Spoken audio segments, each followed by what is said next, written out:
Hey y'all, welcome back to Romantically Lit, a podcast that dissects different romance novels by Black authors across the diaspora. I am Hannah. And I'm Odelia. And today, on our semi-finals of our discussion of Bolu Babalola's novel Honey and Spice, we'll be meeting into chapters 15 to 21. But if you're tuning in for the first time, please go ahead and listen to our other two episodes because there will. We're going to jump right into it. We're going to start with chapter 15. Oh, actually, before we jump in, do we have a favorite chapter? Well, I am a hopeless romantic, so the confession chapter, the confession meaning, yeah, finally said, listen, girl, let's stop playing these games. That would be my favorite chapter. Oh, that one. You know what? That one was not my favorite just because it was ruined so quickly. I don't know. I'm bouncing between two. I think 17 is one of my favorites just because they're honest with each other and we get to learn more about Malachi and Kiki. Mm-hmm. But then I also love the chapter where they go to the convention. I think that is 19. Yes, it is. No, actually 18. Anyways, yeah. But yeah, let's get right into it. We're going to start with 15, and we start with our homegirl doing what good university students should be doing, which is studying. As she should. A studious woman. You know what I mean? Her brilliant mind. Oh, yeah. Dive into the books. And she gets a phone call. She's very specific. Nobody calls me. I get a text. I got a meme relationship with my sister, which a lot of us do. Yep. And my parents call me on Sunday. So, but who else is calling other than Kai, our boyfriend? Our boyfriend? Okay, so Kiki's boyfriend, Kai, calls her. And you know what? I was so surprised about the conversation that he was calling her about. This man said, now, why didn't you tell me how interesting this book is? And, he was just going on a complete rant about, I guess this is basically Kiki's favorite book, the one that she mentioned a couple of chapters before. Yeah, this series. It's the Afrofuturistic. Something Epiconian. I know that much. That's what it's called. Which is very similar to the Children of Blood and Bones. Yeah. Essentially, that's what it is. Anyway, Kai calls her and goes on a rant saying, oh my god, what's going on here? Who is Neo? Why is he acting this way? And who's this other guy? Because Neo is much better. He's more handsome. And he's just going through the emotions of when you read a very interesting book. And of course, Kiki is flabbergasted, as am I, because I think it's very interesting that he wants to be involved in everything that she likes. So she said, this is my favorite book. He's like, I'm going to go pick it up and I'm going to read it. I found out, I guess we all found out, in between the chapters, that he's actually in the second book. Right. So he's not talking about the first book. He said, yeah, that was good. Let me go read the second book and give my opinion. Exactly. So engaging. I'm telling you, he's Kiki's stan. Okay? Everything Kiki likes to do. And then not only did he read the books, my man went to her Spotify, found the associating playlist she made, and was playing it with it. Come on, man. Just say you're upset. You're stan by Eminem. Also, it's a secret playlist, by the way. So right. Through the streaming platform, I'm assuming Spotify or Apple Music, and he just found it all there. I was impressed, and so was Kiki. She was left breathless many times as this man rambled on about, I think the main character's name is Shangaya. Yes. And she didn't really answer any of his questions, but him being interested in the things that she's interested in did a little something for her, and I get it because it did a little something for me too. Okay. I mean, it just shows that he's very attentive, he's a good listener, and he's just I'm so invested in your life that I want to read every word that you read, so it feels like you're here with me. I think that's what he said, actually. I want to know everything about you because it makes me feel like you're right here. Oof. Stan. I also want to point out that the book that he's talking about, so the two main characters, Neo and Shangaya. Yeah.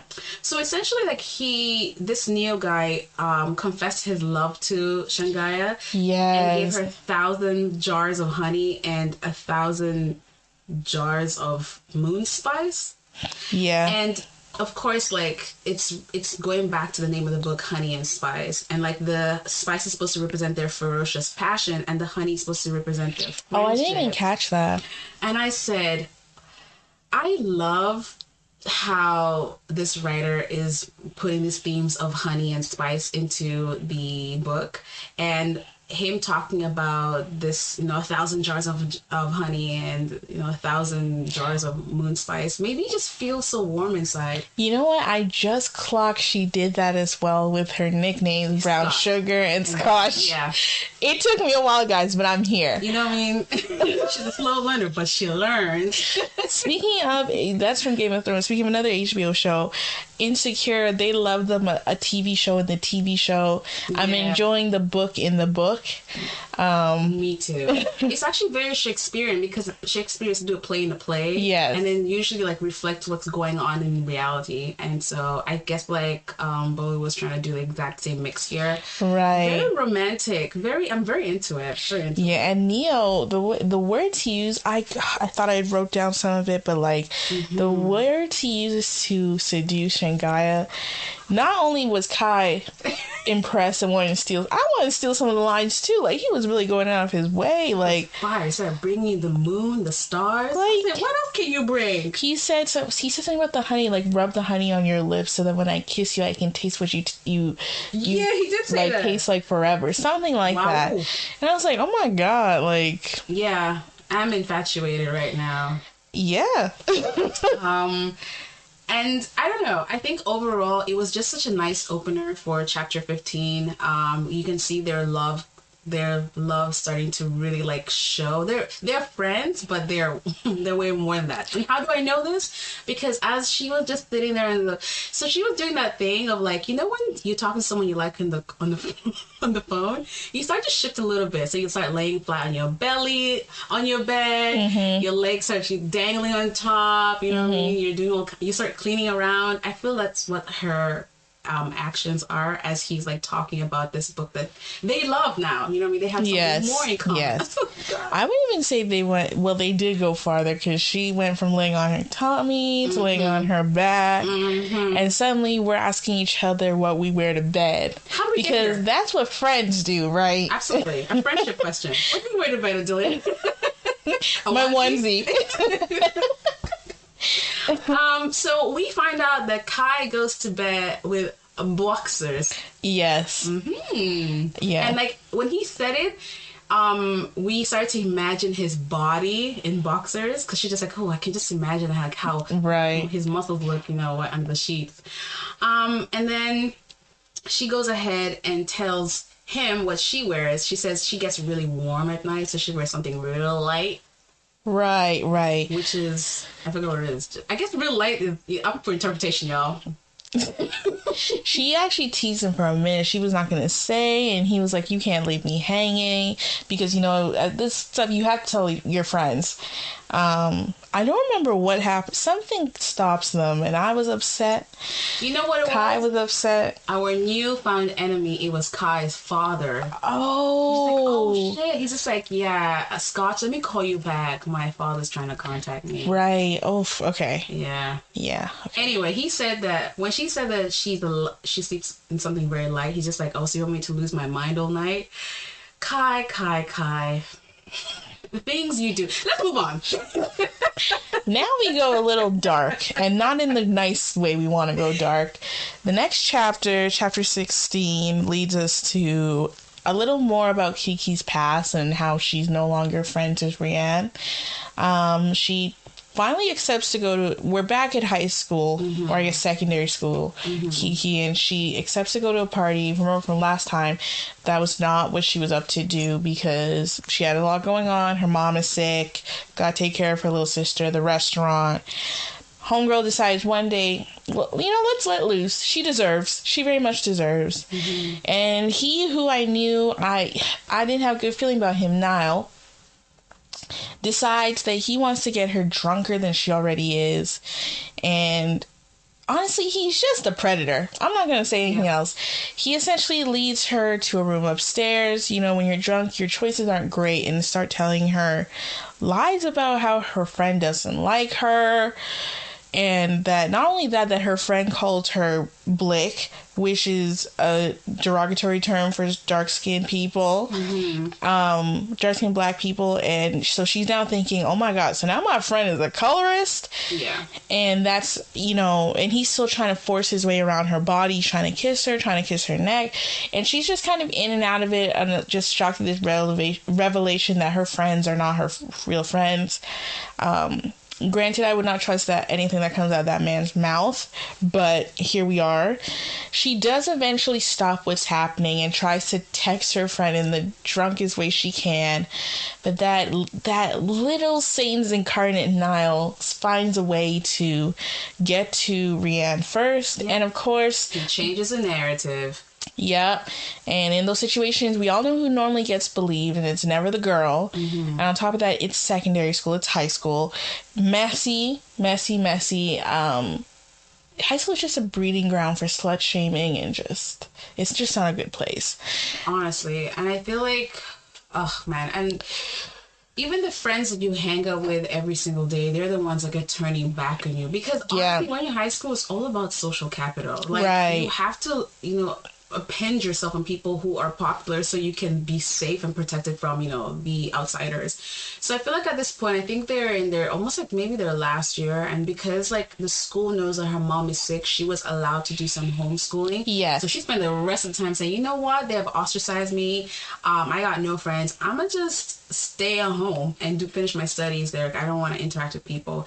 And then this of course like makes a lot of sense, because when we meet Kiki and she talks about how she's not very social, so I feel like this is all just friendship trauma that has caused her to behave the way she is in university. Exactly. And the fact that, like, I think she said one of the girls, Leisha, reached out to her, but it was more like, but you can tell even from Leisha's text, she's upset that Kiki may or not have done that, but then she's also like, this doesn't sound like you, like, tell me what's happening. But just as things do in media, you know, when you just want the miscommunication to end, they just decide to sit in it. So she doesn't contact Rianne, she doesn't contact anybody else, Rianne doesn't contact her, Rihanna blocks her, unfortunately. Yeah. And we later find out why. And everybody just sits in this miscommunication when the real evil is just Niles. It's right there. Like, I'm thriving. I would blame a man for anything, you know. Like, I'm telling you, if you're a part of my friend group, it's his fault. It's never gonna be your fault. Yeah, we'll talk about it privately in the group chat, but it's his fault publicly.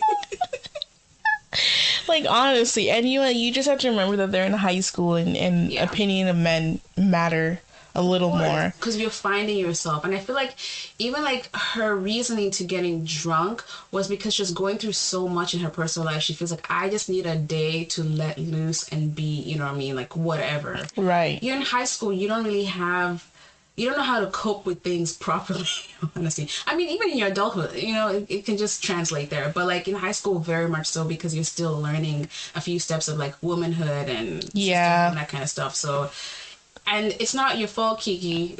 And I feel like that was a big thing. She thinks she's messy because of it, right? And that's why she stays away from people, because of that whole situation that happened with Niles and her friend. But yeah, that was a very dark chapter, and I hated the way that slur was used as well. Yeah, because now, having read the chapters, you realize that he made that shit up. He did. So he thinks that of her. Boom. Which is just, it's ridiculous. But anyways. Niles, you'll crumble. Is it Niles or Nile? Nile. Nile, like the river Egypt. Okay. One of those are magnificent. The actual river, not this man. Stupid. Actually, that really pissed me off. I think I was kind of triggered by it, honestly, by his behavior. Because it took me back to a time in high school where actual guys would speak that way. Even with each other, not just with the girls, but with the guys as well. Like they just so there's just a lack of compassion. You don't like your friends, really. You're just there to try and compete with them to, like, I don't know, get what out of something. I mean, there's emotional intelligence or intelligence in general in high school and younger middle school. I'll say middle school as well is like at a -10. So 0 for sure. Yeah, it's unfortunate, but I guess here we are. Yeah, I think I just feel bad for young Kiki that she thinks that of herself. Mm-hmm. I feel bad for present day Kiki that she thinks herself a cheater. Like, when you're drunk, you don't make good decisions. Mm-hmm. And not an excuse, but she was also emotionally not there. She had a lot going on. So. And your friends were not supportive in a way that... Right. And also, what do you expect from a teenager? That too, like... It's like, I'm battling between these two things. But then you should have compassion for your friends regardless. This is true. I don't think they provided any form of safe space for her to, like, really, grieve what's going on with her mother, and then, dealing with raising her younger sister, or taking care of her sister when her father's not around. Like... It's and unfortunately all of that leads to her not taking the internship in New York before school, the original one she had, just because it felt safer to stay at the restaurant. But I just realized we learned that actually in chapter 18. So I'm gonna stop speaking now. That's all good. It's a cohesive story. You know what I mean? These things all laugh with each other. But we go ahead to chapter 17 now. We have our girls Mina and Kiki doing their little walk around, the campus, because they're too lazy for the gym. I get it. I feel that. I am the same. I hate the gym.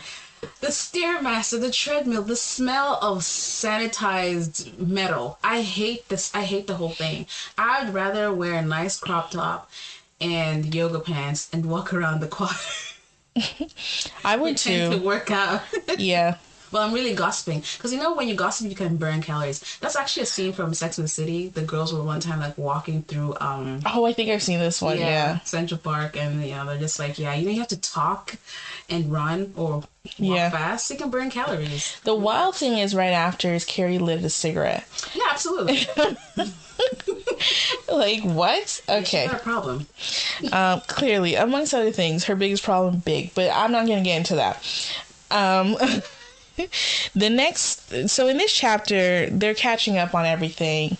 Essentially, something that happened before is not only has now Rian sent a friend request, she's also posted a photo of Kiki and her in high school and has tagged her in it. It's like, best friends forever. Throwback Thursday. Yeah. Actually, chapter 50 is at the end, so when Kai leaves. Yeah.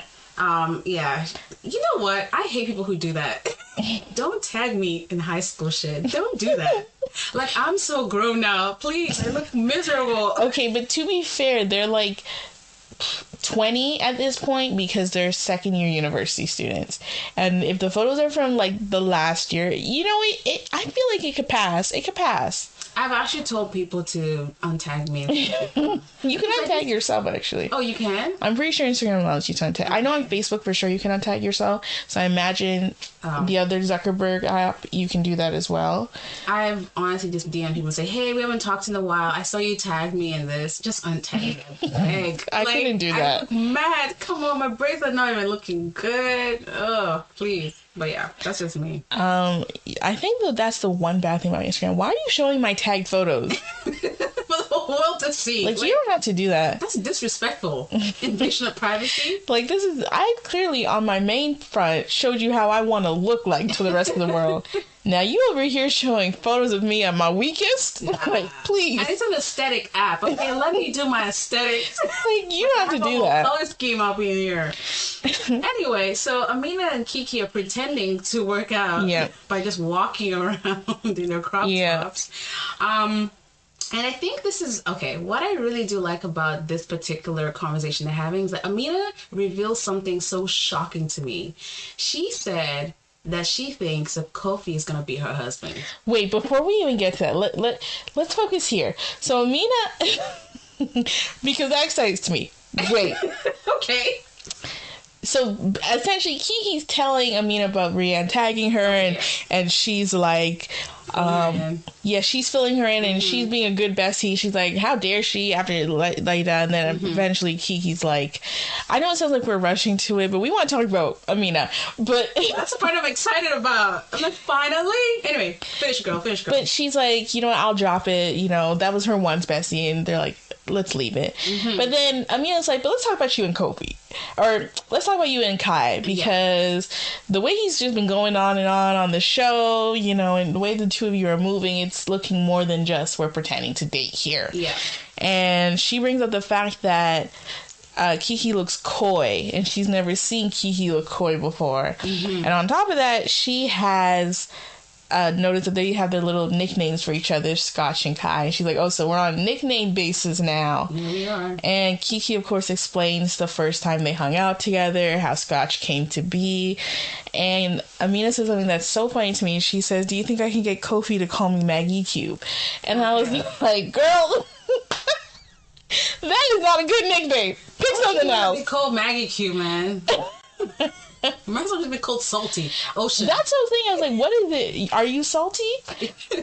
Like, but yeah, then we find out that Amina says she's not in love with him yet. She's not even sure if she likes him yet, but she knows she likes him, and she knows he's going to be her husband. Now, thank you. That is the meat and potatoes of this chapter for me, because I think we are focused, I mean, obviously, naturally, we're focusing on Kiki and Malachi's relationship, but Amina is right there just constantly airing this man that likes her. So the fact that she revealed that to me, I was like, oh my god, yeah, to me, I was like, girl, come here, tell me what. I'm shocked. I'm in surprise. Now hold on. She's not airing him. She's creating a little bit of a cat and mouse thing. She says she plays an illusion of pursuit. That's what she said. Yeah, she said the point is he has me. Want him to ever take that for granted. I don't want to ever take that for granted, so I got to create the pursuit. Know what I mean? So she just wants him to work a little, and I respect it. But okay, that's good for you, Nina. But this man has proven more than enough to you. Like, what more can he work on? Like, he clocks in and clocks out. So he can keep doing that. He does overtime. Let him. Okay, you know what? And the thing is that, because when Kiki's just like, oh, Kiki was like me, just shocked. You know what I mean? Like, how did you come to this? So apparently a couple days before, they were studying together, right? And then he brought her snacks. And he got her favorite, like, strawberry juice or something from the market on the east side. Yeah. That's apparently really hard to get. Like, it's imported from Kenya. Imported from Kenya, that's where it is. And he just casually like, here, like, here, whatever, without thinking about it. And I'm just like, Amina, don't be a dummy, bitch. This man likes you. He does. Like, he's doing all these things because he's constantly thinking about you. He's thinking about, how can I take care of this girl? How can I show her that I care and I listen? This is something that I have for you. Like, he's a very much so an acts of service person. So now the chase needs to end. I like the chase. And when he gets tired, he won't get tired. He should. You know what, Kofi, if you're listening in... Kofi, there's no need for you to ever stop because what are we talking about here? When we know, every time, us women, we always say, oh, when men get comfy, they just stop. No, this man needs to be on constant road runner, keep going, bring another pack of chips tomorrow. Bring another strawberry drink tomorrow. I want a man to work, but hasn't he worked enough? And I'm going to tell you right now, no, he hasn't. We are so sick.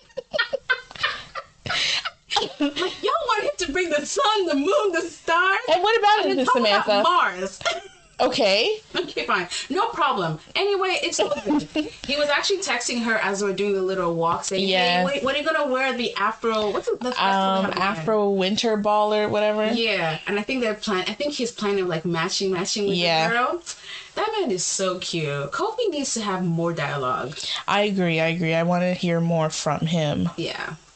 But as they're having their little chit chat, they see two girls in the distance, Shanti and Choma. Okay, so we all know these two girls. If we remember from the earlier chapter, they were the two girls bickering at Freaky Fridays over Malachi. So Kiki's feeling a little nervous that these two girls are coming over and talking to her. She thought it was about to be a squabble. But it was peaceful, you know. They came through. They said, "We like what y'all doing with your little radio show. You know, it's cute or whatever. You and him talking about it." And Kiki reveals to us that the numbers of the show have gone up like 3 times what they were. Mm-hmm. They're the 3rd most listened show in school. And if they keep going, by the time they want this little project to end, they'll be number 1. And, of course, their following online has increased drastically. So that's good to hear. But something that's so, and especially seeps into the chapter we just ended, where we find out why Kiki's so closed off to so many friends. Shanti and Chioma revealed that a lot of the girls on campus always felt like, before the way the show was programmed, it almost felt like Kiki was judging them for their situations and then covering up with the idea of giving advice. And what fueled that especially was the fact that she doesn't go out really, other than like Freaky Fridays, where we remember she's like a hall monitor at those things. She doesn't dance with the other girls. She doesn't go to their events. She's really closed off. And, you know, it hits her that she's been coming up a little stush, a little snobbish. Mm-hmm. And she's like, that was my intention. I'm just trying to protect my heart, my friendship heart. She likes both girls. And they seem cool. You know, Shanti and me are talking about their setting spray.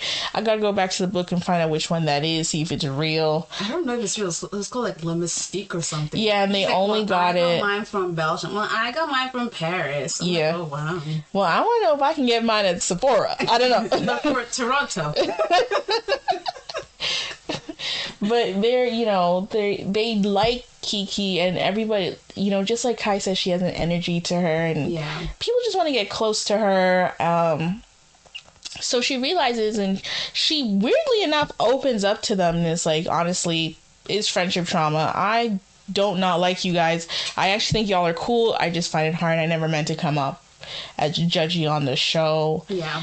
She even goes as far as revealing that her and Zach used to do whatever they were doing.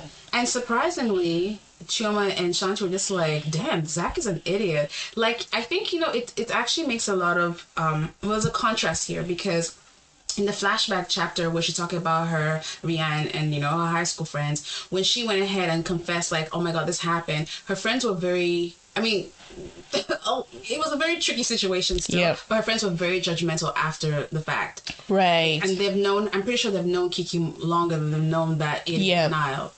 But then, so, like, coming into, you know, real life now, and her talking about Zach and them hooking up, and, like, everybody knows Zach is an idiot. And them just being like, oh my God, Kiki, he's an asshole. Like, wow, you know, like, I'm so sorry you had to go through all that. The judgment has left the building. It's nowhere to be found. I like adult friendships, honestly. Yes, because you're growing, you're gaining sense, so you're not supposed to fight over those little things that you fight over, so it makes it so much easier. And also, as an adult, like, you know, it's a man's fault. Yeah. It's his fault. Oh my God. I'm sorry, but that's just the fact of life. And she's not wrong. Yeah. But she does reveal, like, both girls. She gets a text from Malachi. He invites her over to help him make jollof rice. Because he burned the last pot. Very unfortunate. Says he didn't have any Scotch bonnet, so he gotta call it his Scotch bonnet. You see what I did there? Giggle. So they catch Kiki smiling at her phone. And they're like, "Oh, you talking Kai?" And Chioma says that, you know, it's not easy to hate Kai, because we know, you know, he had me always putting my imaginary hair behind my ear as he speaks. But he never really opened up too much. Yeah. And Kiki, for the most part, like, he has opened up to her, but she realized that she doesn't actually know why he's come to Whitewell. That's still a mystery. Yeah. And that's one thing she can relate to the girls. Like, every time she brings it up, he kind of just stays away from that conversation. Yeah. But the girls, Shanti and Chioma, decide they want to go to this new not vegan spot. They're serving something. Dumplings, yes.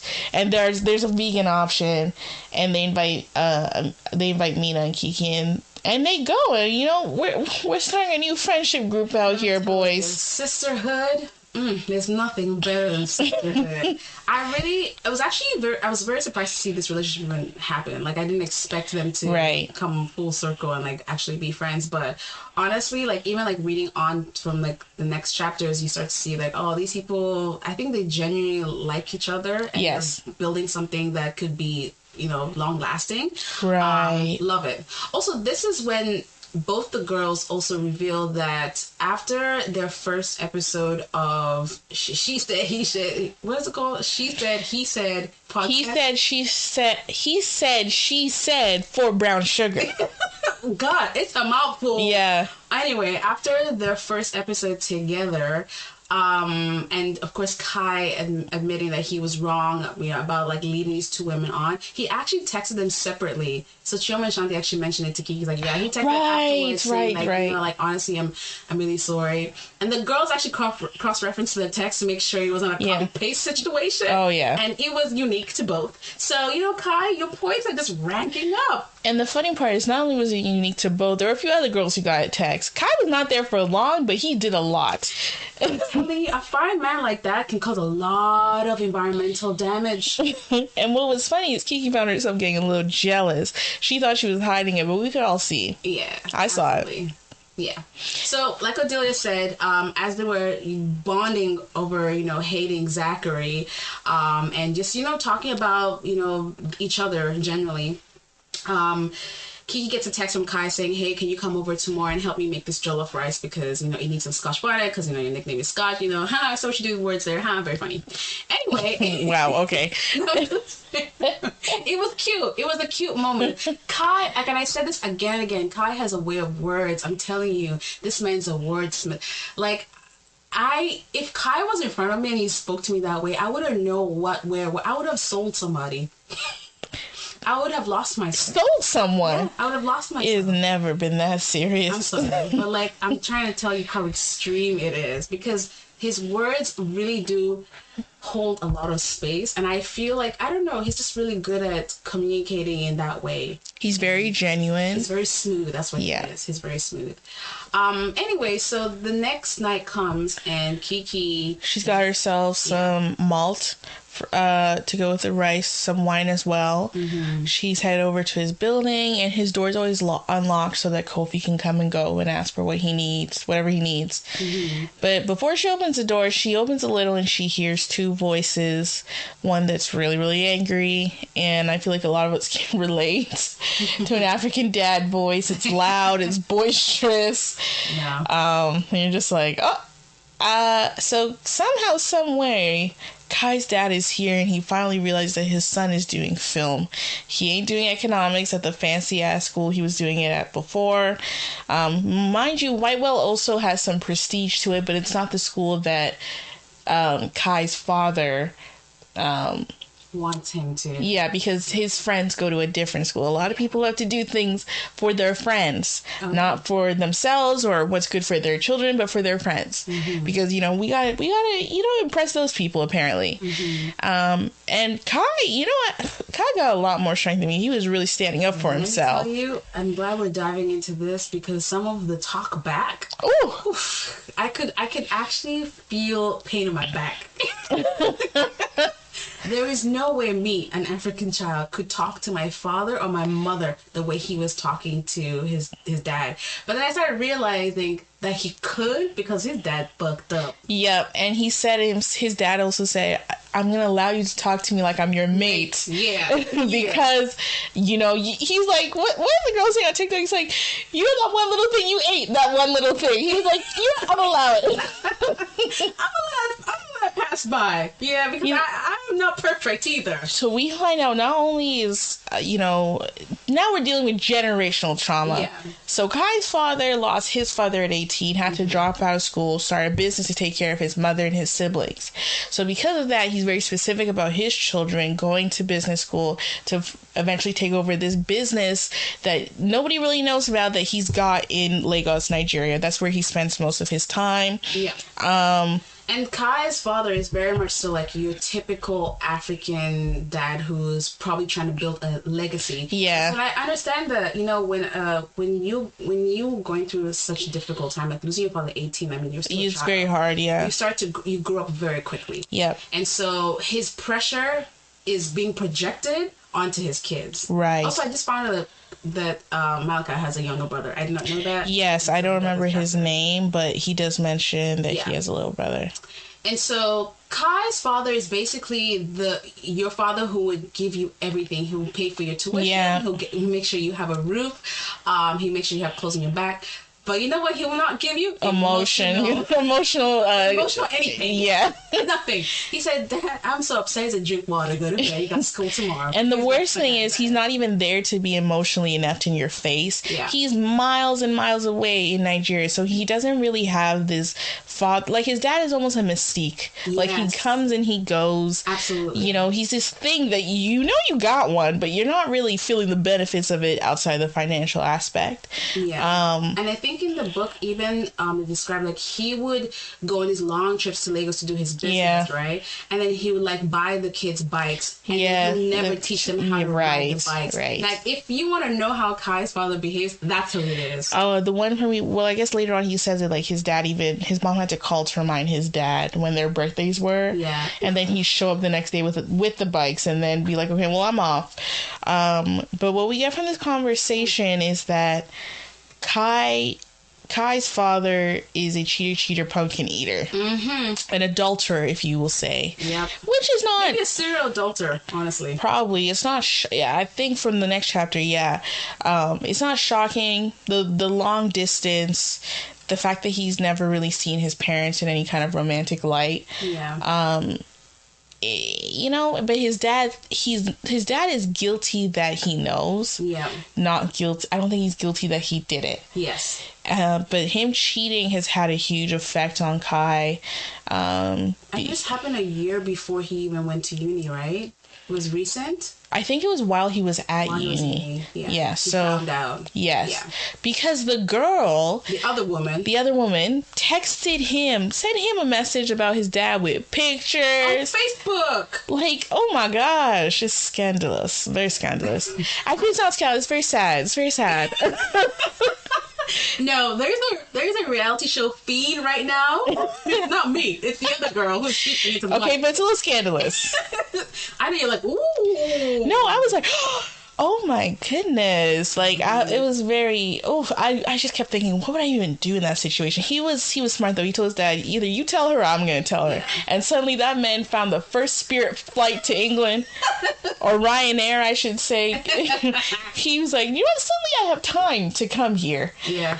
To tell, but before we get into that, but him and Kai and his father are going back and forth. Like he said, the things that he said to his dad essentially kept saying, you know, I allowed you to take some time off school, but you now switch school. You're now doing this film stuff. That's a hobby. That does not pay the bills. Mm-hmm. And he's like, but I'm good at it. Mm-hmm. I'm still doing a business course just to appease you. And I think I can make something of this. And on top of that, he, you know, I don't remember what he did, but like he accuses Kai of gallivanting like an area boy. And then, Kai says, what were you doing gallivanting like an area boy? That's the one that honestly, whiplash. Girl, my breath was hitched. I was like, wow. To your parents. And I think even him, he knew he took it quite low because then he said sorry in Yoruba, but then he said it in a way that was like insincere, almost like sorry, not, and then continued to keep cooking his dad. And then he said, you say I don't understand what it's like to lose a father. It doesn't feel that way. That one? Yeah. Would have had me running like the girls on Maury after they get the result. And because he also mentions that I'm the one that's raising your youngest son. Exactly. Like I'm being a father to this little boy. And I don't even understand what it means to be a man, because you're not here to show me what it means to be a man. And at this point, Kai is heated. Like, I think he's just very emotional. I think they describe it like he's almost like I don't know, banging his chest. Yeah, he is. He is like he's just so upset. Yeah. And mind you, Kiki's just standing there holding her little malt crate of malt. I'm like, My question is, how do they hear the malt cans clinging against each other? Clink, clink, clink. No, clink, clink. I would have said when he said made that comment that you would be the area boy. I would have said no out loud. You found me. You found me. Sorry. So then she's like, okay, I gotta put an end to this. Let me knock. Knock, knock, knock. Like she didn't hear a whole conversation. I low-key would have went back to around the corner. That's true. And text him like, hey, like I heard something. You text me when you're ready. But she was real nice with it. She came in, she flexed her multilingual skills as well, let her dad know we're just friends, we're just chilling.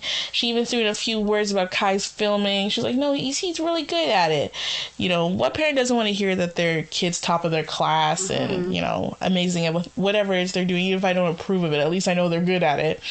And he essentially tells Kai this conversation is going to continue at a different time.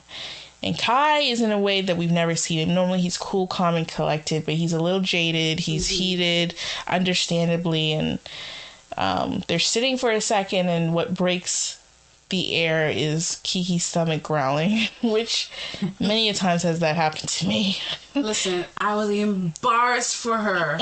Because imagine, like, you're just sitting there quietly, just, you're having a moment, like, it's like something on TikTok. That sound of like the radio passing by as you're having an intimate conversation. That's the growling of Kiki's stomach. She's hungry. She's like, golly, I'm so sorry. I'm sorry. But it allows them to laugh a little, and then they decide to make the meal. Yeah. It's délicieux, delicious. Kiki's not really helping. She's more like a drill sergeant, drinking and giving instructions. Yeah. But a meal ends up well. They made sure not to forget the bay leaf. And then they eat. They're full, and I think Kiki wanted to go, but Kai clearly needs the company, so he's offering dessert.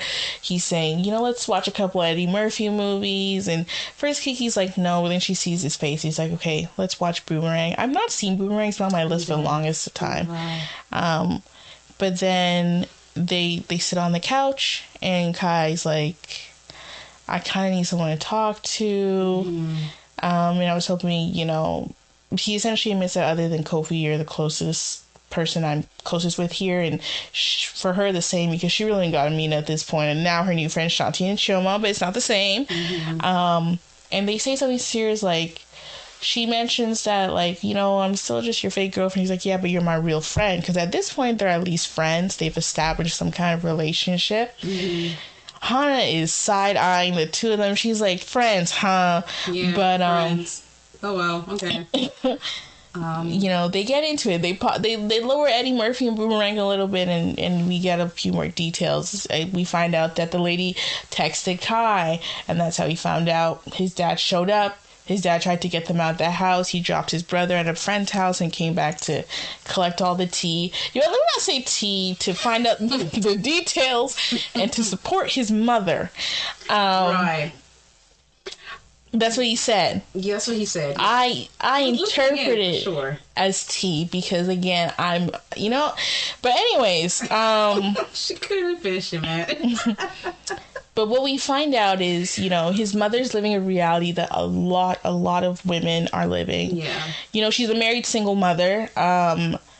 She knew about this. Again, the combination far away, never calls, like, I think she did the math. Yeah, 100%. But she says something that I like, not that I resonated with, but I was like, had that been me, I would be like, this is where the disrespect starts, is the fact that she says your toys, like, you brought the children into it. Like, I made excuses, you paid for everything, I was taken care of, but now your side pieces are contacting my children. I know. Like, that is embarrassing. Like, why would they do that? You couldn't keep that side of your life in check, and now it's messing up the head of my kids, and that is, to an extent, traumatizing. Yeah. And she also says, like, you think I'm still the little girl that you met, which made me go, I was like, oh my God, how many crimes do you have? So you've just been manipulating. That generation, their age gaps tend to be much more. They're scary. I don't even want to know how old that woman was. She got with Kai's father. We're going to just slap past that one and then see the worst. Not the worst. No, the worst. 100%. They, like that, I was like, oh my God, you're not a good person, sir. And you can't just use your dad dying to cover up your tracks. Like, bare people lose their dads. Bruh. Like, this is the thing that irritates me about men like Kai's father. It's just like, sir, you are honestly a menace to society. Oh, yeah. Like, all because you provide for your family, all because, you've had a rough time, why should your kids suffer too? Like, all people care about is building generational wealth. How about generational health? You know what I mean? How about you do better as a parent? Because I'm pretty sure even like his father, maybe his father was not, I'm pretty sure if his father was alive, he would have said like, I wish there's some things you could have done differently that would have supported me to, get to my next step in life. Yeah. But you can't do the same thing for your own kids. You're not even raising your kids. You're just gallivanting, as they said. Irritating. Yeah. I think Kai even said you treat us like a hobby or something. Yeah. Just something you're like, like, like when you forget something in the oven, you're like, oh shoot, oh my God, I forgot my kids in London. Like, that's how he treats them, and it's and I unfortunate. bet he has multiple families. We move. He must have, yeah. But like Papa was a Rolling Stone, yeah, Kai's father, 100%. But it that really messed up Kai because it changed how he viewed this man. Like, I think everybody, to an extent, can relate to this. Your parents are your heroes. They're your biggest adult examples. And one of the scariest and the saddest things about growing up is realizing how flawed they are as human beings. Like, we view them as these people who can never do wrong. And when they do huge wrongs like this, it questions how you view, not only how you view them, but aspects of yourself that you take from them or that you fall. So for him, he's like, I'm doing this economics degree for this person who's living a wayward life. I'm dating this girl because he wants me to date her because that's his friend's daughter. Yeah. So I'm not creating anything for myself, and I'm creating a life for somebody who himself is living a farce. What is even the point? And that kind of makes him depressed and, and of course, men in the relationship with their dads, it's something I don't fully understand, but it's really important to them. Yeah. And it just messes him up, especially because, again, this man is already like a fallacy. He's like a myth. He comes in, he comes out, and what you've stitched together, what he is, he's not that. He's that cheer pumpkin eater. So he decides he obviously, him and Kofi knew each other before they got to the school, sees that Kofi's living it up. He's like, let me switch. They got a program I like. Doesn't tell his dad. Like his mom for doing that, to be honest. Yeah. And that's how he got into Whitewell. Yeah. Yeah. And we finally know, and Kiki finally knows. And we also learn from Kiki a little more about the situation with Niall. And, she ends up telling Kai all of that, and he does what we, the reader, can't, which is tell her it's not her fault. Yeah. As they cuddle up on the couch and hold each other and emotionally support each other the way that friends do. Right. We do that too. Yeah. We cuddle up each other, your thighs intertwined in mine, talking about our deepest, darkest secrets. Exactly. Anyway, so Kiki, actually, I really like what Bolu says, and Malachi does this a lot, and we're going to see in next chapters as well, is that he has the ability to disarm her. Yeah. Because she has such a guard up, and her saying that, well, I was a cheater. Well, she wasn't. But, I think, she gets in the book, she's always questioning herself, how did he do that? How did he manage to, disarm me and allow me to speak so freely with him about what has happened in my life? And I think the same thing, although it's first person, so we're seeing Kiki's POV all the time, but I feel Malachi feels the exact same way. He feels this comfort being around Kiki, and she's good vibes, honestly. And so he feels that he can also open up to her as well. Yeah. So their friendship is truly the foundation. I kind of like it as starts with a friendship, I guess, because it's really the foundation that builds a very successful relationship. Oh, so I've heard. But yeah, I really like the whole description of how they're able to disarm each other and be vulnerable with each other. I'm gonna go out of the way and say they're not doing anything to disarm each other. They just like each other. That's true, and they respect each other a lot. And I think like that allows them to be like, allow them to have the space to speak freely about what's going on, and then you are able to like find a way to console or provide some sort of support. They're so cute. I'm jealous. Okay, so we have the two of them cuddled up now. They've divulged their deepest, darkest secrets. Love that for them. Gave all the tea. And now we're on to chapter 19. Yeah. Kai's waking up my girl in the early mornings. And I know how that annoying that can be on a Saturday morning. It's not even 9. Why are you calling me, bro? But he... Mind you, they saw each other like 5 hours prior. Yeah, like, Freaky Fridays, yeah. You've had enough of me, haven't you? Like, and she doesn't even say hello. She says, why? Why? Why are you calling me, boy? Why? Yeah. And all he says is Neo and Shengaya. And I would have been like, huh? And she's like, why are you speaking Epiconian to me in this early in the morning? And he's like, no, come look out your window. And this man is in full cosplay as Neo. Literally. What a life. Putting the imaginary hair behind my ear. No, I was not expecting that. Oh, me neither. I was just like, oh, so you coming to my window early in the morning, dressed up in one of my favorite characters from one of my favorite books. And you're just... she exactly in the book, she was speechless. She just said, what is going on? I knew he'd get the ticket somehow. I just didn't think he'd be outside cosplay. I know, like that's too. I guess he's a big fan now. That's another thing. He keeps calling her a nerd. You nerdy for the books too, okay? Mm-hmm. The way you call with all those questions, talking about you want to get the book signed. But yeah, she is so excited. She runs downstairs in her PJs, bonnet on, bra off, crop top, and his cosplay requires no shirt. And they just embrace. She jumps on him. And they're keeping each other warm from the English cold. And they're just, their faces are right there, and you're like, just do it, kiss, just do it. Don't say it like that. Yuck. But yeah, kiss. And like I guess like I think her emotions is that she's in disbelief. Like, how can this man do all this? Like, he got tickets, it's early in the morning, he's in cosplay, and he's just like, girl, go get ready, we're going to this convention. Wow. On top of that, a callback to the previous chapter where Kofi had Mina's snacks ready. He said, I got you Tottenham cake. Yes. It's a little stale, but we'll make it work on the train. And I was like, Look at the boys doing what they supposed to be doing. Babalola is writing...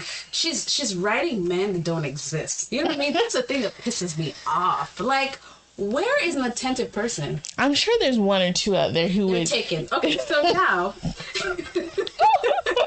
they make their way to the convention. And she gets to meet the author, and she makes sure Kai gets every second of it on film, and she keeps asking, like, you got that right. Mind you, though, she hadn't met this author before, but she had been at a previous event, so the author remembered her name from a previous event where she had asked a spectacular question. Mm-hmm. So, and she's also in cosplay. Of course, she had her costume in her closet. And they're just having a grand old time at the convention, being all just... I was so happy for them. Both fangirling, I guess for fanboying. So they were going to different seminars. They were asking questions. Like, he was very much so engaged, and I think like both of them, just doing this little common interest together. It's just so cute. Like, honestly, it really filled my heart. Like how they were joking with each other and how they were saying, "Oh, I got this, I got that. Let's get this and that." That's all, y'all. Well, that's not all. Oh, no. Because, first of all, we find out that they're doing some of their interviews for Kai's film at the rom-com convention, which makes sense. It's a rom-com. Lots of couples there. Yeah. Mm-hmm. Kiki steps away for a second to go to the bathroom, comes out, and another girl who's also dressed like Shengaya is trying to get cozy with Kai. This is when I thought the conflict begins. I said, God, please, we're at a convention. Like, let it not be here. Let it be somewhere else. Anyway, continue. But she, she tries to act cool. She fails. We can tell she's jealous, and she's like, "No, why'd you reject the girl? Like, you know why he rejected the girl." But then he's like, "Well, I already told you, if I'm going to pretend to be your boyfriend, I'm going to pretend to be your boyfriend in every aspect. How's it going to look if I'm out here DMing other girls or giving them my Instagram or pronto pic?" Right. And the minute he says couple, the girl leaves. But that's what good friends do, guys. Okay. Yo, like this friendship thing, like at this point, like it's hard to tell what's real and what's not. And I think that I can tell. Book, well, we can. Obviously we can. But like for my characters, for my poor characters, they cannot tell what's going on. Like, is this real? Is this not real? Are we pretending? Are we not? This is where the frustration comes from with this trope. Like, I'm having a great time, y'all. Of course you are. You're in class, aren't you? Anyway, so now they're sitting on the bench indoors, waiting for their interviewees to come in. Yes. So Kai's the one who went and like sourced them. So like Kiki's just sitting there like waiting for them to show up, and then they show up. And so, but before that, we find out that Kai met this man, and he's bringing his girlfriend because both their girls ordered the exact same drink, which Kai calls coffee flavored syrup, because he's such a purist with his Americano. We're really like that. Me and Kai. We speak French now. But he's like, yeah, and they were cool, they kicked it. So the guy comes over not too long after. His girl comes. First of all, they interrupted a moment. They were getting a little cozy, and I said, "Oh my God, you'll get your moment. Don't worry. Keep reading, honey." And then so he's interrupted a moment, but we're getting a blast from the past, because who else but Rianne? Of course, she orders the same drink. Rianne Tucker there? Because they both read the books in high school. It made sense as soon as she said it. I know, but like, why still? I can't lie to you, I cringed through this because I was like, no, conflict, no. Like, even though they made up, I was just like, my teeth were tight. Yeah, it was like, I don't like, until you know this about me, I don't like to see people who I know publicly without us having like a scheduled plan. Like, nothing was set to plan. So if I was just walking to H&M and I saw you, I'd be like, why are you here, man? I'm supposed to see you next week. Where you shop where I shop. Anyway. So Kai and Rianne have their meetup, and like, not Kai, Kiki and Rianne meet next to each other, and then Kai's just like, oh my God, like it didn't occur to him that this is the Rianne. Which is like, how would he have even known that? No, he wouldn't. So it's now gets a little bit awkward. So Kai and like Rianne's boyfriend, who we know as Amari Kamau, Kenyan, whoop whoop. They both sit somewhere else, and so I guess Kiki and Rianne do their little like, I've been trying to reach you, like that's why I've been tagging you. I feel so bad. Like, I just want to apologize formally to you about this and that. And like Kiki's just like, I know, like it's not your fault, it's me. Then Rianne's just like, no, it's not. Like, Niall was an asshole. Like, I dumped him like a couple months after, I guess. Yeah. And now they're bawling, okay? Everyone's crying because it's so sad, and they're basically just re-traumatizing themselves about the event that happened in high school. It was cute, you know what I mean? Like, it's nice to get everything all settled, and, like, I guess you get closure in that sense. Yeah, and they did agree to try and be friends again. Who knows if they'll be besties, but at least they'll try to be friends, because the good memories are still there. Yeah. And we find out that Niall is an emotionally abusive person, but we should have already known that, and I hope he's having a horrible time at his respective university. Amen. So I guess after all that, they hug it out, and everyone is back to being happy because they're at their favorite convention. And then they do the interview of how Rianne met her boyfriend, Amari. So they were doing I guess not mission work, but they were teachers. Listen, I want to be sure that y'all not going to Kenya doing your little missionary work. They were working at a summer school. Yes, so they were teachers, and they were the only two Brits there, and all the aunties were like, no, you gotta meet each other, like you have to meet each other. And the minute they saw each other, they were shy because they liked each other. Coy. He just couldn't figure out how to talk to her. But outside of being that, like, there was a white guy who got a pendant, and he just wanted all the black people to ask him about it. He was doing white colonizer things, you know. And Amari tells Rianne, like, if I get the pendant from him, will you go on a date with me? And she's like, yeah. And through the interviews, we see that she's wearing the pendant. Yeah. And I was like, oh, now I care about these characters. What? Oh my goodness. True. It was very sweet. Yeah. Very sweet. Everybody got somebody.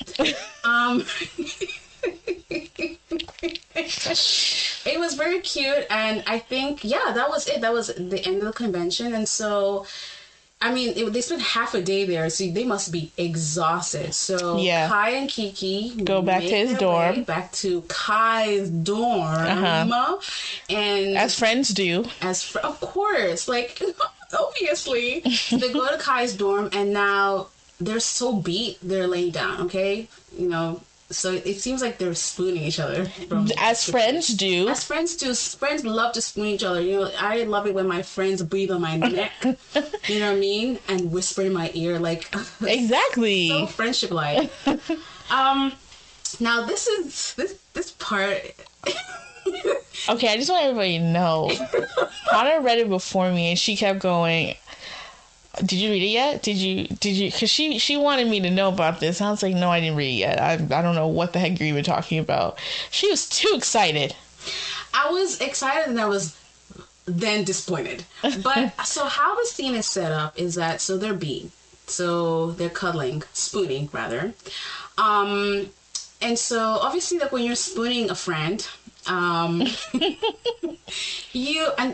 definitely have an attraction to each other. They have very strong chemistry. Mind you, I just want to say Kai tried his best. He said, let me sleep on the floor. She said, nah. She said, let me put a pillow. Exactly. He said, okay, well, I did the gentlemanly thing. Right, okay. So spooning, and just laying there. And I guess like they start breathing a little bit heavy. But that's because, you know, when you like somebody and you're close to them, you just want to you want to suck them into your body. You know what I mean? I feel like that's how it's been. Okay. Like you just want to suck somebody into your chest, right? Okay. Because that's what friends do. Exactly. And so as Kai is just like, no, wait. Kiki's just like, well, should I go? And then Kai's just like, do you want to go? She's like, no. She's like, yeah, so I want you to stay. I'm like, okay, cool. So they're just continuing a little spooning. And then Kiki, I don't know how this ended up happening, but Kiki turned her head so she's facing Kai, right? Yeah. And they're looking into each other's eyes, you know, gazing, you know what I mean? Stars, fireworks. Think of anything that's explosive going through their bellies. And at this moment, as a reader, you're thinking, oh, they're definitely going to break that number one rule of being in a fake relationship, and that's kissing. So as they're getting closer to each other, Kai said, maybe we shouldn't. I just don't want to, complicate things. Exactly. Mind you, though... Okay. He didn't say anything at first. She thought it because she was about to say it, but then his face showed for a split second. That's what he was thinking. And you know when you're just doubting yourself. So then she was like, "Oh, I don't." And then he said it because they've ruined it for me. They ruined it for everybody.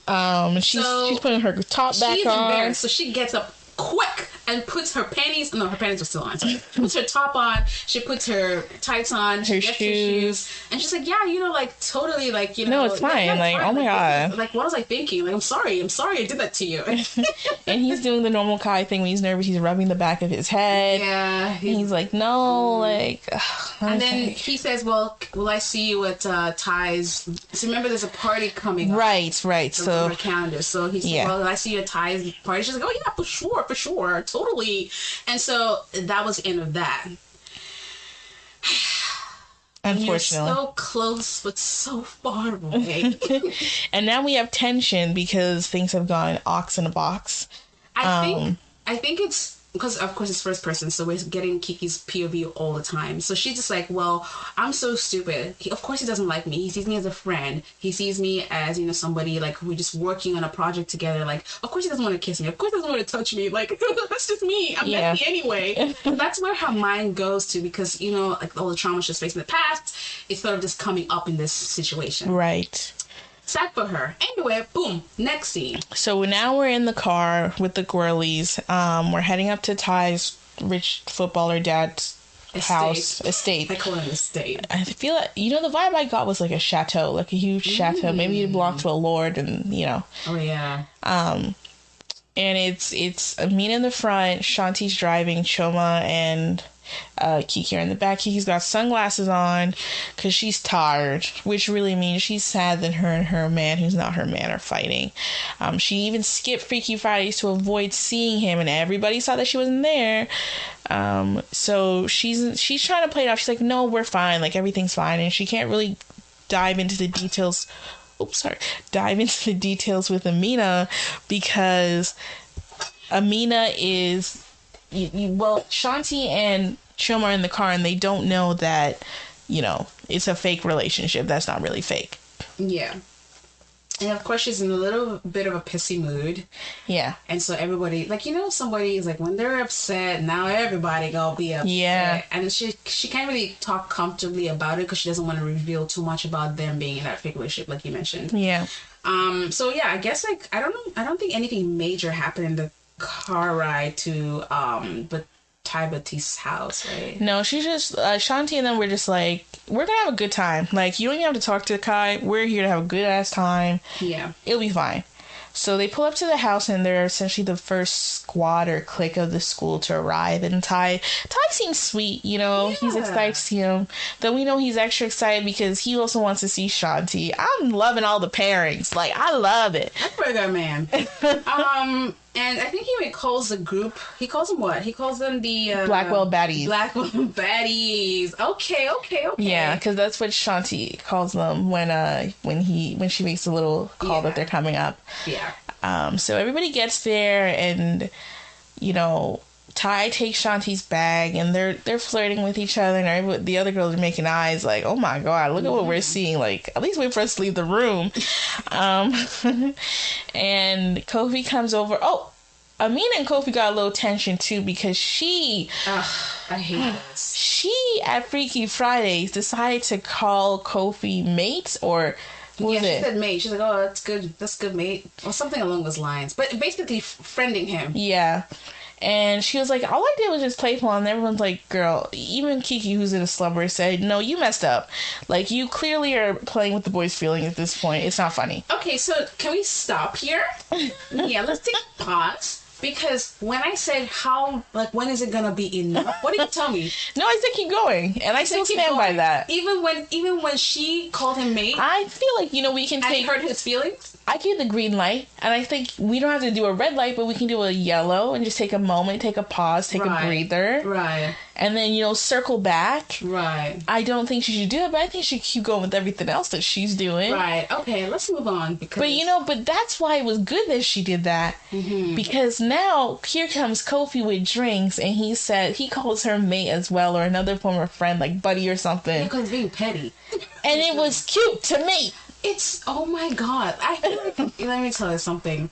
There's only so much I can take. There's only so much. I'm the kind of person who's gonna give up like this. So, like, after a couple tries, like the fifth try, I'm just like, nah, you're just really playing with me. Like, I can't. I don't want to waste no time and energy. Anyway, she shouldn't have done that at all. She shouldn't have. I'll agree with you on that. But, they know what he's doing, but it doesn't last long, because she eventually, at some point, they make up. She gives him a little shoulder rub, and she's back in his good books. Look at her. But at the same time, he's taking the girls to get some drinks, and Kai comes out of the corner looking as good as he does, and they've not really interacted with each other like 5 days, and he's like, I didn't see you at Freaky Fridays, and she's like, yeah, my bad, I've been busy. Yeah. And it's awkward, and she's like, I don't remember what happens, but she's like, okay, well, if you need anything, let me know. If you don't want to hang out with all these people, let me know. Because one thing about him, he's very apparent about how he's feeling in the moment. So he knows she's not into the huge party thing. And, like, if she wants to escape, he's down with it. But he makes a mistake of just wanting to be like, oh, Kiki, the room's over here. Why did this girl make a whole speech about... Bro, she started monologuing. Talking about, oh, I know you didn't want to kiss me because I'm messy. and that's okay. Like, you know what I mean? I know what this is. Like, she goes on and on. And the guy, and Kai's like, well, I was going to tell her, like, our room is 2 doors to the left. So now you made a fool of yourself. Congratulations. And Babalola was just like, nah, Kiki was like willing the chandelier to drop on her. Because me too, man. I also felt like that. You know, I haven't had this moment in a while, but I literally put the book down for a second because I had secondhand embarrassment. And I was like, Bolu Babalola, I will be sending you my bill for the emotional damages that moment brought me. And I was like, you see what happened when you just learned to shh a little bit? Nah, she could just let it happen. Like, come on now. Honestly. So she goes up, puts her stuff upstairs. Now we've entered chapter 20 where they've decided to do some games. Yeah, they decided to do some of these, like, couple of team games. Yeah. And I hate it because the winner gets the big master bedroom. I love it. You know, they the bathtub and, like, the ensuite and the big ass closet. Okay.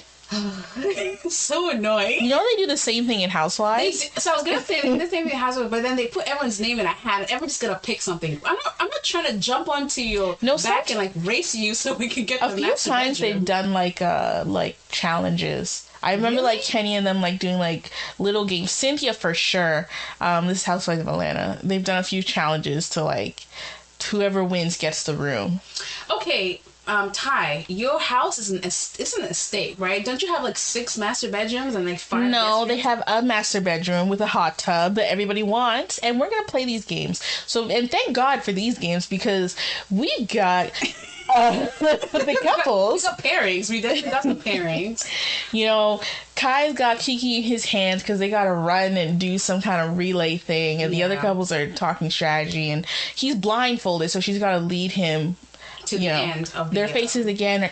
If they could just get a little closer and just, but I understand that there's tension.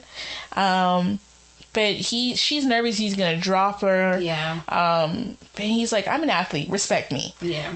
And before they go off, Chioma's the host because she unfortunately there's no one here for our girl yet. But she's the host. She's like, okay guys, let's get started. And Kiki lastly says, like, okay, don't drop me. And he said, I won't. I made that mistake. I already made that mistake last time. And I was like, you just gonna throw that in there? Yeah, that was, huh? That left me speechless. What? What'd you say? I'm glad he knows, though. Because... No, I would have been so embarrassed. Like I would have blocked you for a second and then like unblocked you in the morning. You just because my mind doesn't think straight. You know what I mean? Like that would be so awkward for me. Really? Yeah, but you gotta block him? Yeah, just for 24 hours. Okay, girl. Anyway, after he says that, we go into like I guess the next couple of paragraphs, and now we know that Kiki and Kai won the master bedroom. Yes, because they were so athletic and they're so good together that Ty's just like, here you go. Here are the keys to the master bedroom with the bathtub, closet, you made me remember something. What? So before she's like coach, like trying to prep him, like encourage him, and she's like, I really want this. Like I started the new Ifaconian book, and the characters are about to get steamy in there, and he's like, don't worry, I'm gonna get you your horny hot tub moment. God, I forgot he said that. I thought that was funny, but he got it for her. Yes, he did. Motivation. He has a lot of motivation. A lot of character too. Anyway, we move. So they win the master bedroom, and I guess now it's time to start drinking. Yeah, drinking and dancing. Kofi takes his spot on the DJ set. Yeah. The music is bumping. They've got 1 or 2 or 3 or 5 drinks in them, maybe a couple of Choma's vegan weed brownies. And, the girls have actually come over and taken Kiki from Kai, so he's not actually had a moment. Yeah. With her, and she's dancing, she's enjoying herself, everything's going great. And then after a certain point he comes over very nicely, he's like, sorry lady, can I just borrow her, like ever so sweetly? And they're like, okay, but be fast about it. So he takes her to the corner, and Kiki's, she's feeling herself. She's a little mad. And honestly, Kiki's like every other girl who, like, when you drink and you feel very sexy, actually. Yeah. Like, I think she was just, she was letting loose. She was happy. She didn't care what was going on. The music is bopping.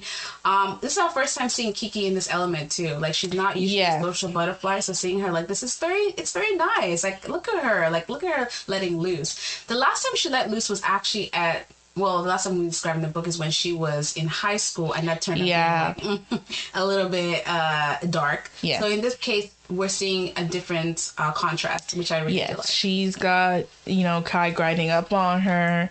Yes. But so she asked Kai to dance. Yes. Yeah, before they go into the little conversation. Yeah, he obliges, then he's like, okay, I gotta tell you something. Yeah. And I'm gonna leave it to Hana, because she said it's her favorite part. So, they're dancing, wine. They're doing all the little sexy stuff. So, at this point, what I'm describing is, I think Kiki's, like, backing it back at Kai. And Kai is really tall.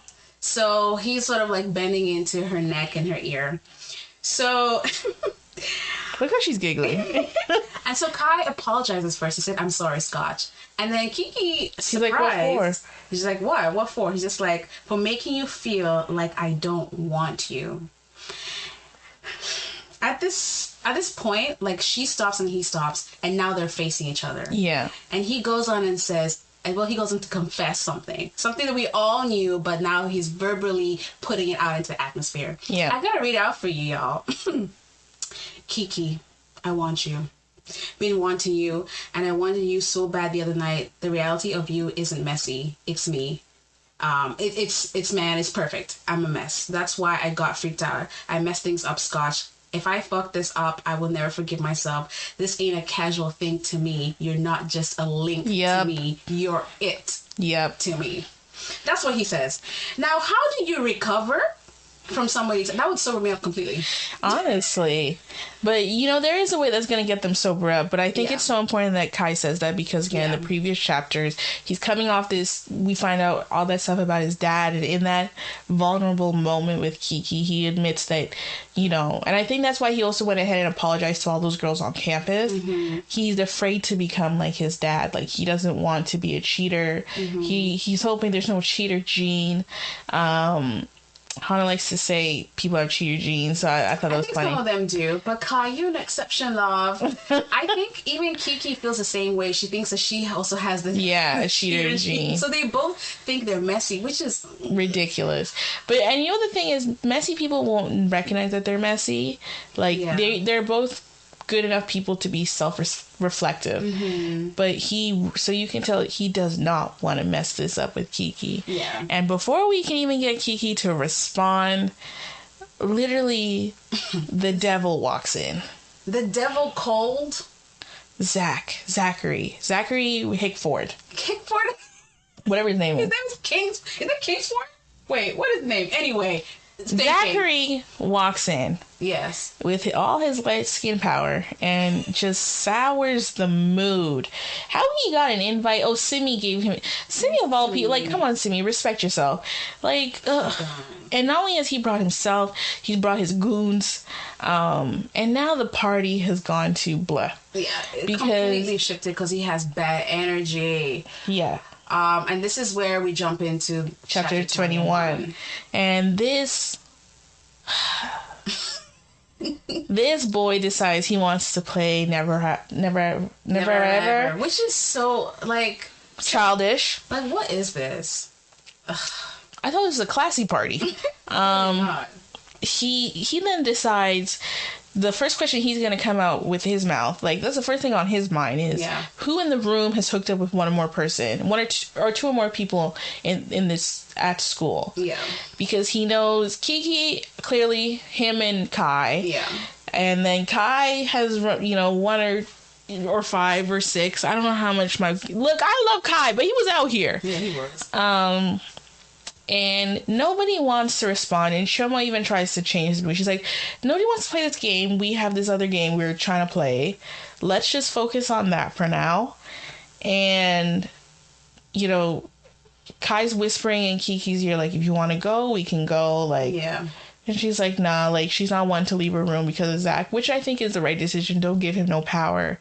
But then, of course, like a thief in the night, he just has to inject himself.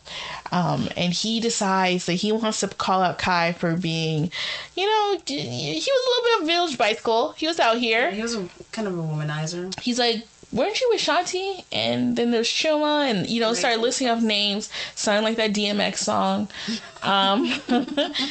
And Kai's just trying to be like, just allow it, man. Like, just leave it be.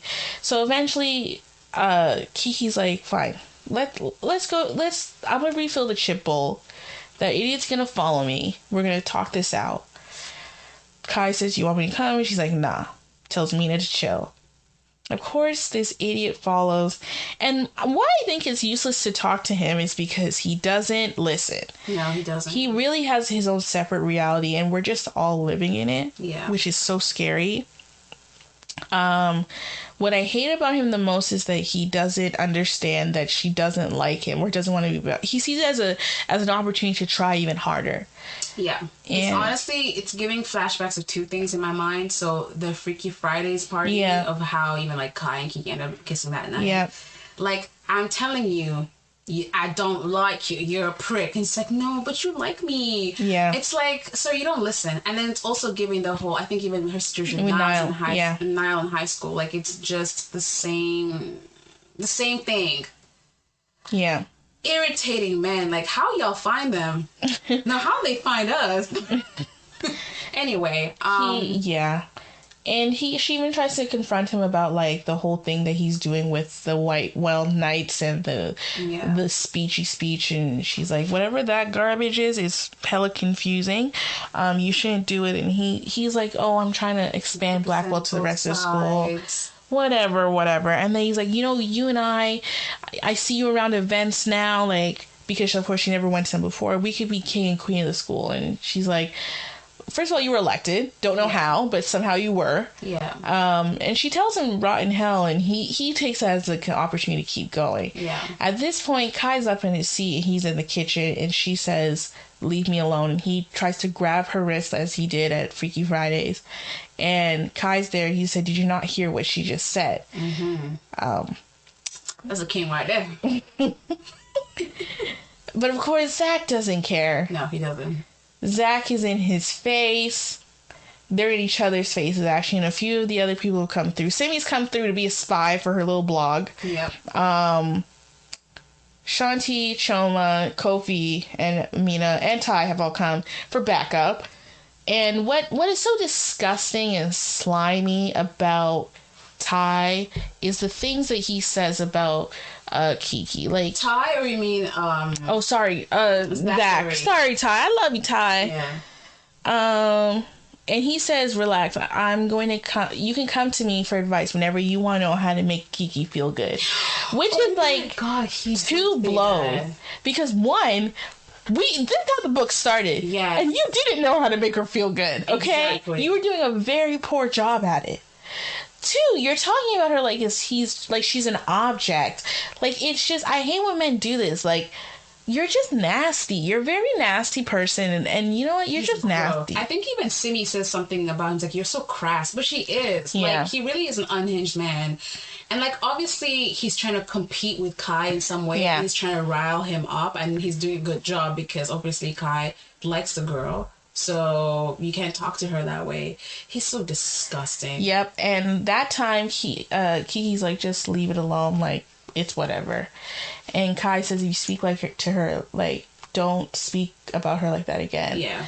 At this point, he doesn't take the hint. He doesn't understand God's trying to save him from something. Yeah. So he says something again along that line, and Kai jumps from his spot. Boom. Grabs him, grips him, his shirt, and like pulls him close to his face, almost about to punch him. If not for Kofi and Ty coming in and holding his hand back. Yeah. But he tells him, if I even see you near her again, I'm warning you. I'm gonna do what I wanted to do here. And Ty and Kofi are like, we're not even gonna stop him next time. Boom. And Zach still has the guts to be so disgusting. Like, acting like he was in the losing party in this. And his friends even came through and they were afraid cowards, did not even want to defend him. Yeah, teacher may have a squabble. We gotta finish Snowfall, by the way. Honestly. But, so, and then Ty says, you gotta go now. Like, originally Ty didn't say anything. He's a nice guy. He was just gonna let them stay, but then he's like, okay, now you have to go. Yeah. At this point, he's like, okay, him and his boys are leaving. And everybody clears, I guess, the kitchen, and it's just Kai and Kiki, and he's like, I'm sorry for doing that, and they're like, no, it's okay, it's okay. And then we get the lead up into what I'm hoping will be a very interesting next chapter. So, after after everything is done, everyone has left, Kiki's like, yeah, I'm tired, like, let's wrap this shit up. And then Kai's like, yeah, let's go enjoy our master bedroom that we just with hot tub. With the hot tub. So now they're going to the after party, which is we're hoping is something else. But that's where we end for this week. In terms of that, it's definitely a cliffhanger. It's definitely a little edging moment because I'm assuming let's wait for the last episode. I can't even lie. After I finished, I tried to like skim with my eyes to see what the next chapter was gonna be. Oh, did the exact same thing I did. So I listen. I confess. Listen, I went ahead and skimmed through a couple things. I didn't get a gist. Me neither. But or maybe I got the gist, but I didn't get what I wanted to get from it. Look at us, man. Like, this is... Come on now. Anyway, we are very excited for our lovers to finally have, I guess, like a very close-up, intimate moment, because it has been on edge ever since... I'm gonna say ever since the kiss. Right. Ever since that kiss. Look, it's been a long, long road for us. But yeah, that's how it all went. So how was the reading for you? This was definitely the most interesting. Yeah. I love learning about both Kiki and Kai, especially Kai, because, he has been a little mysterious. Yeah. I loved the convention and I'm not a huge accessories person, but that was really sweet. I just loved all of it. I loved getting to know Chioma and Shanti. Love new characters always. Yeah.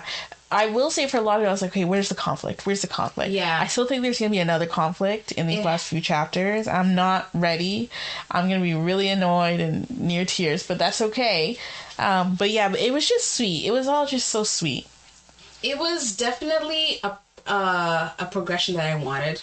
It's about time. It's about time. Their admiration for each other was great. I also like, because it's mostly written in first person, so we only see Kiki's point of view and everything. So Malachi, I think there's a part that we kind of skipped over where he admits to Kiki, the first time I saw you, I felt like I got electrified. Right, yeah. Like you just had vibes and I just really wanted that. So we're starting to get that verbal affirmation of how Kai feels about Kiki. And then, of course, him confessing to her, like, yeah, I've been wanting you, like, since, day one, since you electrified me. It was just overall so sweet. He's so attentive, he's so compassionate, like, getting those tickets for her for the convention, dressing up in cosplay, fetching the interviewers for it, and although it ended up being Rianne and her man, but still, it is what it is. I like Rianne now. Now we like Rianne. It doesn't take much for me. It doesn't. You know what? It's okay. I accept you as you are. Rianne, I think, like, I'm just taking it back to, like, that was high school, man. Like, when you're in high school, what were you doing in high school, Delia? Like, I don't want to say. Madness, right? No, I don't want to say. Okay, cool. I was not thinking straight in high school. I was all over the place. Like, you're trying to find the perfect fit with different groups of people. And, like, high school is the best way to explore. But some of us don't explore it safely, so we end up finding, like, very traumatizing situations. But I would say, like, university is where, like, a lot of these things end up being flourished more. Right. So, like, that newfound friendship with Shanti and Chioma, Amina and Kofi, and then meeting Kai, like, it just feels, it's perfect. It's just perfect. Yeah, so that's all I got for these couple chapters. So Yeah, very excited for the next few chapters, and it will also be our last time discussing the book. Yeah. I'm a little sad, I cannot lie. yeah, And then next week we'll also tell you what our next book is going to be. absolutely. Yeah, so don't forget, you can listen to us on Apple Podcasts, on Spotify, Amazon Music, basically anywhere where you can get your podcast. Yeah. You can also check us out on Twitter and Instagram at romanticallylit.com, at romanticallylit. Yes. And and of course, if you can, tell us what you think. Yeah, DM us or go in the comments. Let us know if you're reading along, or if you're not a reader and you're more of a listener, then you come to us and listen along. But yeah, definitely tell us how you think, what you think about the different chapters, what parts you like the most.